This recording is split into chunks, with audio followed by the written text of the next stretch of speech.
안녕하십니까. 네트워크 뉴스 시작합니다. 오늘은 네트워크 특별 대담 순서로 박승원 경기 광명시장과 이야기 나누겠습니다. 시장님 안녕하십니까? 네, 안녕하세요. 오래간만이네요. 네, 반갑습니다. 그런데 이제 광명시가 코로나19 대응 표준도시라는 평가를 받고 있잖아요. 장기전으로 물론 치닫고 있는 이 코로나 국면에서 그동안 잘 해왔다는 이제 반증일 것 같은데요. 앞으로는 어떻게 해야 될까요? 가장 중요한 것은 지금 시점에서는 이제 코로나가 장기화되고 있기 때문에 심리 방역을 어떻게 잘하냐가 굉장히 중요한 문제인 것 같아요. 시민들께서 이제 코로나가 길어지면서 너무 지쳤잖아요. 네. 그래서 마음으로 안아주고 좀 눈빛으로 따뜻하게 격려하는 그러한 우리의 좀 새로운 모습이 필요하지 않겠나 싶습니다. 그래서 그런 고민을 하다가 저희 광명시가 심리방역 지원단을 만들었거든요. 네. 그래서 시민들 모두가 원한다면 심리검사도 무료로 지원도 하고 또 치료비도 지원하는 그런 시스템을 좀 갖췄는데요. 심리적으로 우울감이나 분노 이런 것들이 좀 가라앉을 수 있도록 시민들과 끊임없이 심리방역 지원단에 적극적으로 나설 생각입니다. 네. 지금 대담 펼치는 장소가 지난 4월 개관한 광명시 평생학습원이잖아요. 네. 자, 이게 지금 보니까 광명시가 국가 정책보다 2년이나 앞서서 평생학습 도시를 선언했습니다. 네. 말하자면 국내 제1호 평생학습 도시잖아요. 자, 20년 동안 축적된 광명시의 평생학습 궁금한데요. 어떻게 진행되어 왔습니까? 1999년 3월 9일 날 광명시가 대한민국 최초로 평생학습 도시를 선언했습니다. 네. 그때 당시에 평생학습 도시를 선언하게 된 계기는 광명 시민들이 교육에 대한 관심이 굉장히 높았습니다.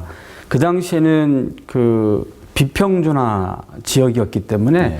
초등학교면 졸업하면 인근 서울 지역으로 이사하는 학부모들이 굉장히 많았습니다. 그래서 광명이 좀 교육도시로서 전환하기 위해서 새로운 21세기 시대에 그 평생학습 시대가 필요하다고 생각하고 그 지금까지 20년 동안 평생학습 도시와 관련된 여러 가지 사업들을 진행해 왔는데요.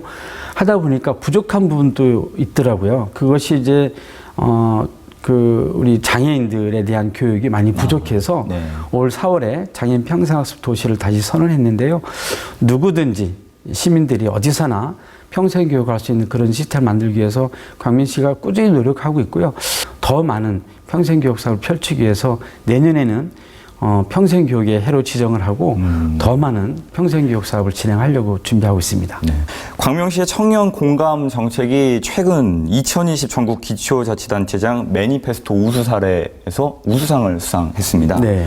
들어보니까 정책을 수립할 때 청년들이 직접 제안도 하고 네. 그리고 직접 참여해서 자유롭게 의견도 제시하고 뭐 이런 부분들이 눈에 띄던데요. 네. 광명시의 청년 정책 소개 좀 해주시죠. 네, 청년들하고 대화하다 보니까 가장 첫 번째로 원하는 것이 주택 문제였습니다. 네. 그래서 내년부터는 이 신혼부부와 청년들을 위한 전월세 그 대출 이자 지원 사업을 좀 하기로 했고요. 또 광명시가 좀 중장기 계획을 좀 세워가면서 신혼부부와 청년주택을 짓기 위한 작업들을 계속 준비를 하고 있습니다.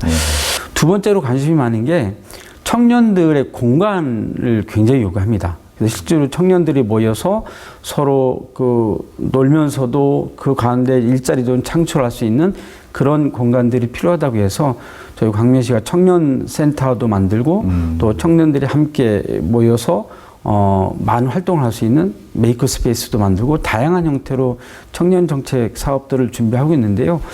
올해 그 50억을 청년 그 정책 토론을 통해서 예산을 세우도록 했습니다. 그래서 약 52억 정도의 청년들의 그 여러 가지 예산 사업들을 지원해서 내년에는 그대로 예산을 다 반영하기로 했습니다. 네. 정부가 최근에 이제 가장 강조하는 부분 중에 그린 뉴딜 정책이 있는데요. 광명시는 그 정부의 그린 뉴딜 정책 발표 전부터 기후 에너지 부분에 상당한 관심을 갖고 있지 않았습니까? 네. 전담 부서인 기후 에너지과 신설하는 등 뭐 선제적으로 대응도 해 왔는데요. 시장님께서 생각하시는 광명형 그린 뉴딜 어떤 건가요? 네. 제가 취임하자마자 기후 에너지과를 새로 신설했습니다. 그리고 그 일을 민간 거버넌스 차원에서 일할 수 있는 에너지 지원센터를 만들었고요.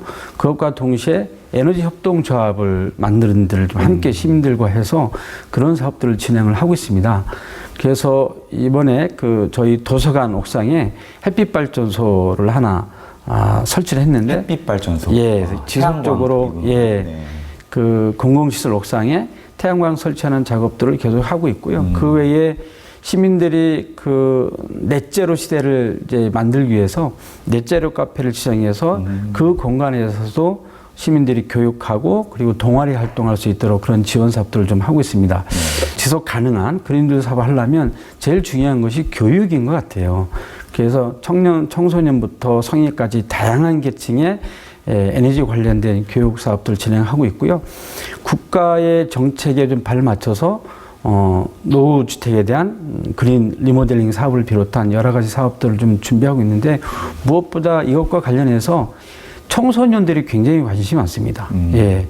앞으로 어쨌든 할 일도 엄청 많으실 것 같고 네. 그리고 코로나19 대응도 계속해서 선제적으로 또 대응해 나가셔야 될 것 같고 참 바쁘실 것 같아요. 네. 끝으로 시민 여러분과 시청자 여러분께 그 어떤 앞으로 광명시를 보여주실 건지 말씀 부탁드립니다. 네. 대한민국의 K방역이라는 이름으로 정말 잘 해나가고 있지 않습니까?